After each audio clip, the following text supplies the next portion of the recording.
And shalom, welcome back. So, in case you didn't know, I'm Jeremy Pyers, and this is Cover to Cover. So today, well, tonight, this is going to be the reading of Zebulon. So, pretty interesting read. Another one in the Testament of the 12 Patriarchs. So, altogether, this is going to be 6 of them I've done. I'm liking them. Alright, so let's jump right into this. Excuse me. The sixth son of Jacob and Leah. Zebulon, the sixth son of Jacob and Leah, the inventor and philanthropist. What he learned as a result of the plot against Joseph.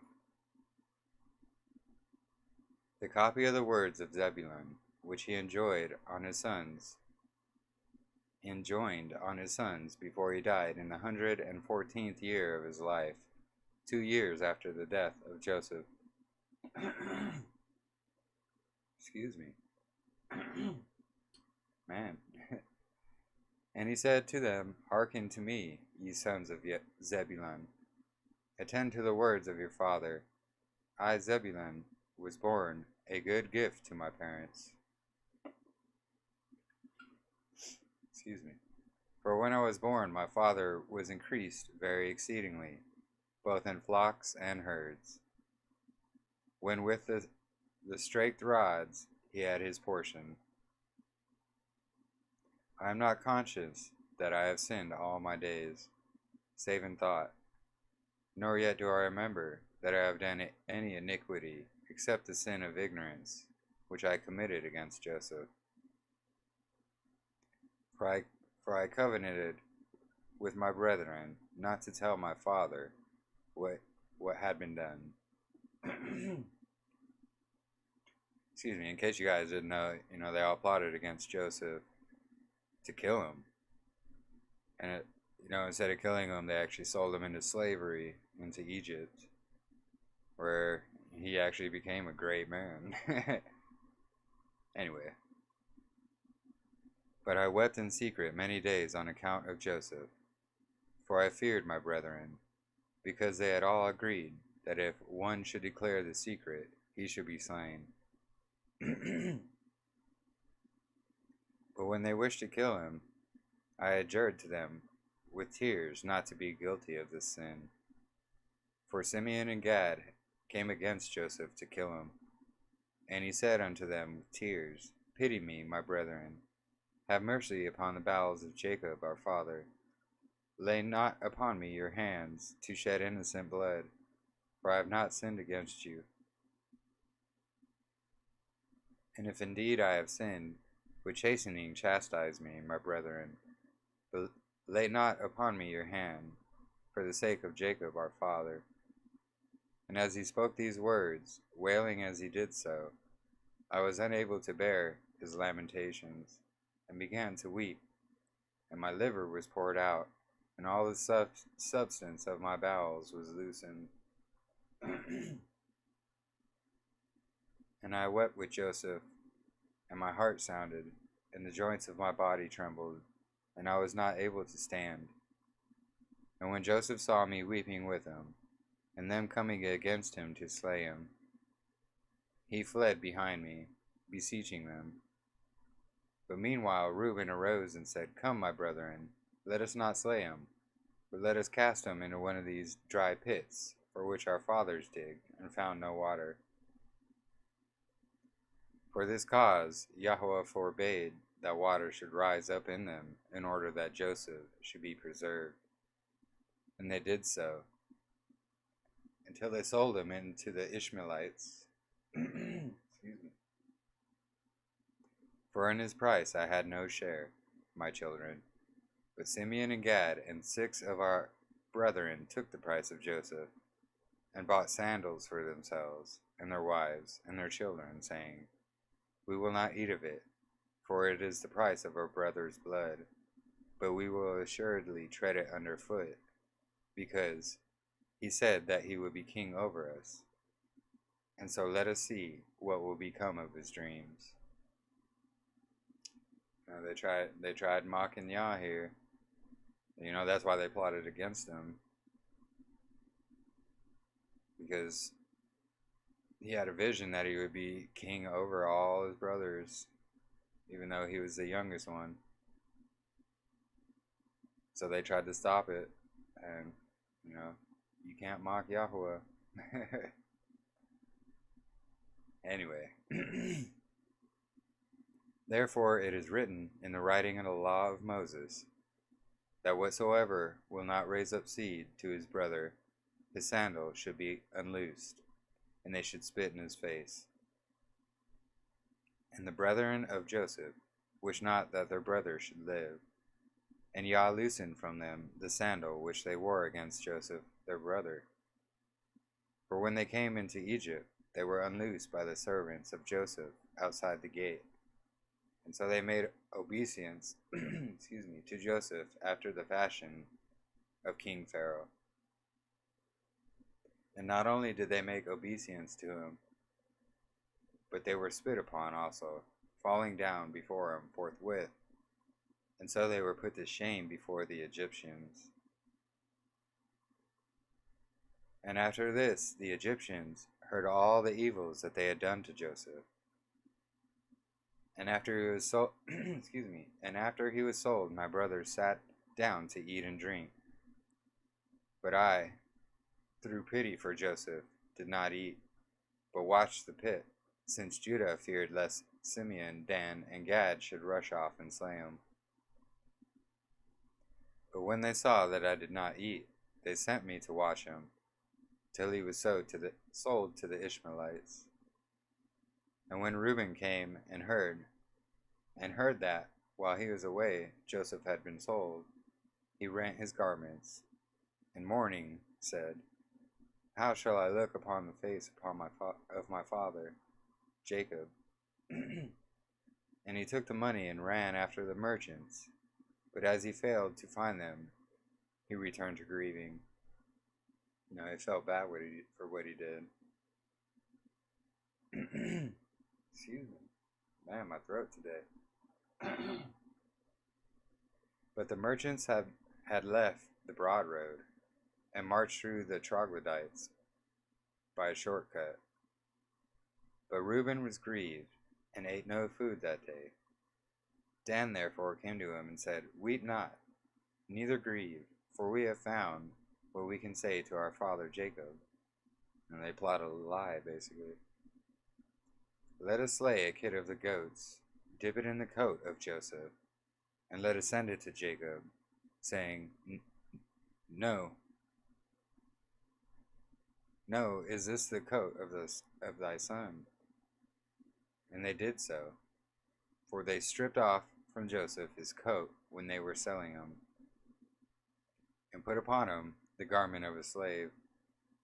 Now Simeon took the coat, and would not give it up, for he wished to rend it with his sword, as he was angry that Joseph lived, and that he had not slain him. Then we all rose up and said unto him, If thou givest not up the coat, we will say to our father that you alone did this evil thing in Israel. And so he gave it to them, and they did even as Dan had said. So, let me just check the chat here. Yeah, this one's not as long as the other ones. Shalom, shalom.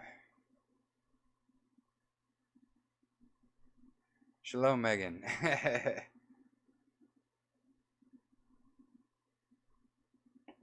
Alright, so yeah. 2 of my favorite viewers. Alright, yeah, if anyone has any questions, put them in here. Can't always check the chat, but because I'm reading. Anyway, let's continue. We have chapter 2 here. Excuse me. And this one's pretty short, so I think this is it. And now, children, you, sick to keep the commandments of Yah, and to show mercy to your neighbors, and to have compassion towards all, not towards men only, but also towards beasts. For all this thing's sake, Yah blessed me. And when all my brethren were sick, I escaped without sickness, for Yah knew the purpose of each. Have therefore compassion in your hearts, my children, because even as a man do to his neighbor, even so also will Yah do to him. For the sons of my brethren were sickening, and were dying on account of Joseph, because they showed not mercy in their hearts. But my sons were preserved, without sickness, as you know. And when I was in the land of Canaan, by the sea coast, I made a catch of fish for Jacob my father. And when many were choked in the sea, I continued unhurt. I was the first to make a boat to sail upon the sea, for Yah gave me understanding and wisdom therein. And I let down a rudder behind it, and I stretched a sail upon another upright piece of wood in the midst. And I sailed therein along the shores, catching fish for the house of my father, until we came to Egypt. And through compassion I shared my catch with every stranger. And if a man were a stranger, or sick, or aged, I boiled the fish, and dressed them well, and offered them to all men, as every man had need, grieving and having compassion on them. It's pretty awesome. He did exactly what Messiah did. He gave a bunch of fish to the people who needed it. Biblical history repeats itself. Like, what's written happens again. Anyway. Wherefore also Yah satisfied me with abundance of fish when catching fish, for that he shared with his neighbor, received manifold more from Yah. For 5 years I caught fish, and gave thereof to every man who I saw, and sufficed for all the house of my father. And in the summer I caught fish, and in the winter I kept sheep with my brethren. Now I will declare unto you what I did. I saw a man in distress through nakedness in winter time, and had compassion upon him, and stole away a garment secretly from my father's house, and gave it to him who was in distress. Do you, therefore, my children, from that which Yah bestowed upon you, show compassion and mercy without hesitation to all men, and give to every man with a good heart. And if ye had not the wherewithal to give to him that need, have compassion for him in bowels of mercy. That means, if you don't have anything to give, just pray for him. That's all it takes.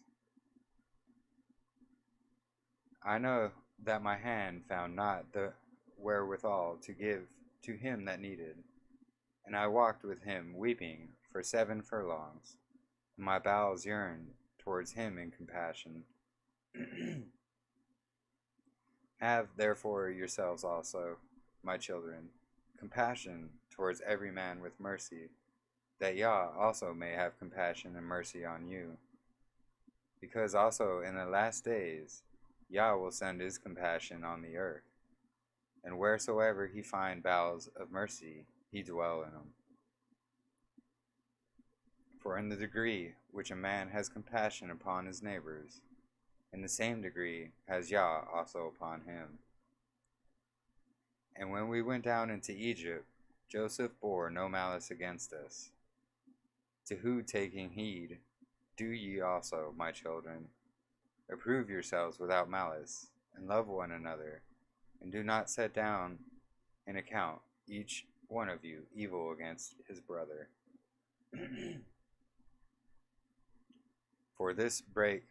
For this break unity and divide all kindred, and trouble the soul, and weareth away the continents.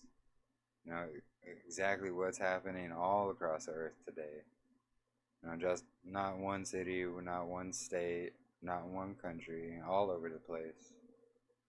And it said that this was going to happen. Anyway, observe therefore the waters, and know when they flow together. They sweep along stones, trees, earth, and other things.